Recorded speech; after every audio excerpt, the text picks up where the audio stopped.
It appears that the current leader, the director of PIDEA, is trying to cover up things for the president.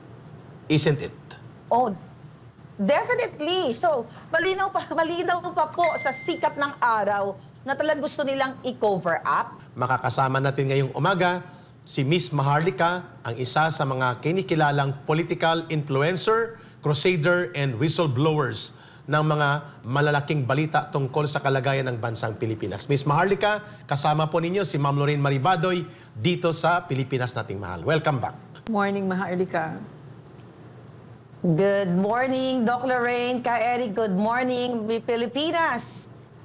Maraming salamat po muli sa pag-imbita nyo sa akin dito sa Pilipinas Nating Mahal. Sa lahat ng ating mga kababayan na nakatutok at mukhang hindi na natutulog, thank you so much for tuning in. Iyon. Miss Maharlika, with your indulgence, please, babasahin ni Ma'am Lorraine yung patotoo galing sa isang Investigation and Intelligence Service Officer ng PIDEA. Actually, nakuha na namin ang pangalan. Iwan ko kung ito rin ang pangalan mo na nahahawakan, pero hindi ko muna natin babanggitin dito sa programang ito. But the letter, sa una naming pagtingin ni Ma'am Lorraine, is authentic, and the letter reflects the sincerity of heart of this person na nag-imbestiga sa confidential informant involving that kind of target operations against kay Pangulong Bongbong Marcos Jr. at kay Miss Maricel Soriano, na kumakalat na ito ngayon kung sino mga involved doon. Ma'am Lorraine, pwede nating basahin para makareact si Maharlika at saka mga kababayan, we're binibeg your indulgence kasi kung bakit namin ito babasahin kasi napakaganda nung pagkakasulat, mahalaga itong malaman ninyo. Okay, so I'll cut through some parts. Anyway, the undersigned former investigation agent is formally submitting himself to shed light on his alleged participation in the so-called PIDEA leaks concerning the documents presented by a certain Maharlika, a political blogger, which this agency immediately debunks. Some of my former PIDEA colleagues warned me of the possible consequences of Maharlika's expose. The undersigned has no participation in any manner and does not know how the said person acquired it. Please be informed that immediately upon his reassignment from IIS to the RONCR and up to his termination in November 2013, he had no access to all case folders containing the classified information stored and kept at the Intelligence and Investigation Service. Concerning the classified information relative to the documents that the political blogger is allegedly referring to against actress Maricel Soriano and politician Bongbong Marcos and others, it is common knowledge at the agency's compound that the undersigned was the one who personally interviewed the said confidential informant on March 10, 2012, and the IIS office in front of the IIS personnel who were present at that time, and the said interview was reduced to a sworn statement. The following day, upon taking witness deposition, he immediately prepared the pre-ops and the authority to operate for possible casing and surveillance, a process under the PIDEA Manual of Operations before the conduct of any anti-drug operations. Unfortunately, then Director General for Operations halted the supposed planned and anti-drug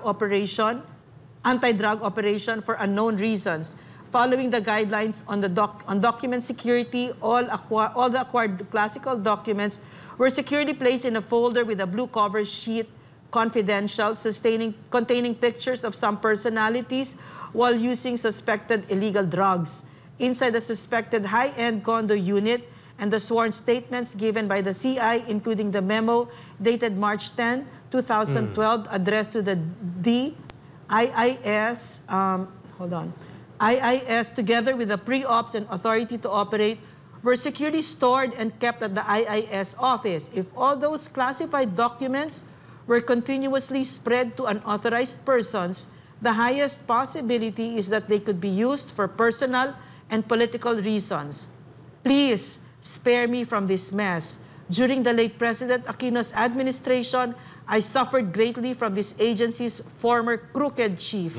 If warranted, I am more than willing to submit myself to any formal inquiry from your office conducts. I am hoping that this letter will merit your utmost attention. And it is address to Senate. Sa address kay may CC to the Office of the President. Yes, yes, Copy I'm sorry. furnished to the Senate Committee on Dangerous Drugs and to Yes. the House Committee on Dangerous Drugs. Meaning, Yes. sa komitiba ni Senator Bato de la Rosa sa Senado at sa komitiba ni Ace Barber sa Lower House, sa Congress. Miss Maharlika, hindi po siya ordinaryong tao ito ng chinek natin. Ito ay officer. Intelligence and Investigation Officer ang sumulat ng letter na ito at he was privy to those situation exposed by your previous documents. At sinasabi niya that he was the one who interviewed the confidential informant. And he was the one who made the deposition and sworn statement as the basis of a legitimate legal foundation to request pre-operations authority mula doon sa pamunuan ng PDEA, ngunit pinatigil ng Deputy Director for unknown reason. Miss Maharlika, it appears na sunog dito ang PDEA, hindi ikaw. Dinideny nila, pero there is an officer now na lumalantad at may sulat na ginawa. Your reaction and explanation to this very scandalous development involving the President of this country right now, kay Pangulong Bongbong Marcos Jr., at tahimik silang lahat, including ang Senado, ang Kongreso. Go ahead, Ms. Marlica. At least in a couple of days, di ba, na vindicated ako. Kasi na sinasabi nga ng PDEA na ito ay AI-generated, ulit-ulitin ko, mga kababayan. Wala pong credibility si Lazo. Okay? At ang kanyang mga tao na kasabwat niya dyan. Kahit ano pang mga pasinungaling na gagawin ni Moro Virgilio Lazo, kahit kailan, hindi po siya dapat pwedeng pagkatiwalaan.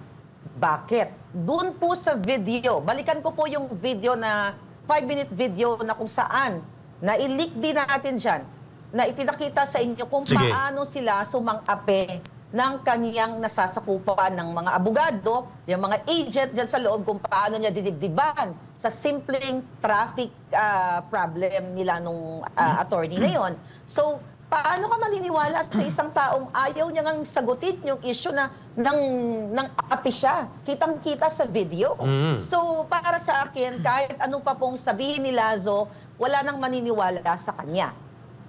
Dahil doon sa pangyayaring hindi niya nga masasagot yung issue na yon. But ganun pa man, good thing kasi marami nang naglalakas ng loob katulad nitong investigating agent na ito na nagpatunay na sabi ko nga na talagang mayroong nung gabing yon na dapat ay i-raid nga itong 46C na condominium unit together with Maricel Soriano and Bongbong, talagang may naganap na pangyayaring yun, pero yun nga lang hindi natuloy.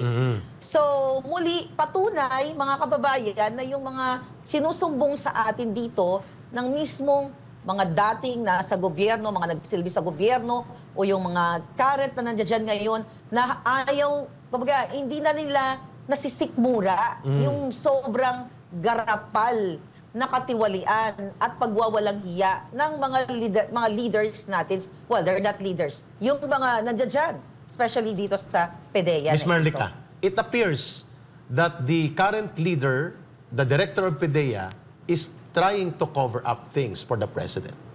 Isn't it? Oh, definitely. So, malinaw pa po sa sikat ng araw na talagang gusto nilang i-cover up. So, ulit-ulitin natin, kasi mga kababayan, may kopya si Lazo niyan. Definitely alam niya kung sino yung agent na yan. Yung naka-cover dyan, alam nila yan kung sino. Oo. At hindi sila pwedeng magbaang-maangan. At doon sa explanation again, yung ito, I think that was yesterday, na sinasabi nila na wala daw yung mga control number. Napag-usapan na natin yan. Kaya nga po, wala yung mga numbers na yon, control number, dahil nga hindi natuloy. Yes. Dahil nga may pumigil. In-archive So, nila, in other words, Ms. Marlica, in-archive siya, but it doesn't mean it does not exist. Correct Yes. ka dyan.